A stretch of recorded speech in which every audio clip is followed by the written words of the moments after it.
नमस्कार, medical career guidance अकॅडमीमध्ये तुमचे स्वागत आहे।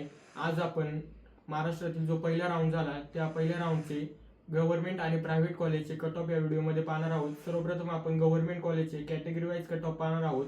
त्यामध्ये पहिल्यांदा आहे ओपन, त्याचा कट ऑफ आहे 509, त्यानंतर EWS 488, OBC 505, SCBC 504, व्हीजीएनटी 480, NTB 450, NTC 502, NTD 508, SC 432, ST 343 हे होते गव्हर्नमेंट कॉलेजचे कट ऑफ। तर आता आपण प्रायव्हेट कॉलेजचे कॅटेगरी वाईज कट ऑफ पाहणार आहोत। त्यामध्ये पहिल्यांदा आहे ओपन, त्याचा कट ऑफ आहे 479, त्यानंतर ईडब्ल्यूएस, त्यानंतर ओबीसी त्याचा कट ऑफ आहे 478, त्यानंतर SCBC 477, व्हीजीएनटी 463, NTB 437, NTC 479, NTD 478, SC 422, ST 329 हे होते प्रायव्हेट कॉलेजचे कट ऑफ। व्हिडिओ जर इन्फॉर्मेटिव्ह वाटले असेल तर चॅनलला सबस्क्राईब करायला विसरू नका। धन्यवाद।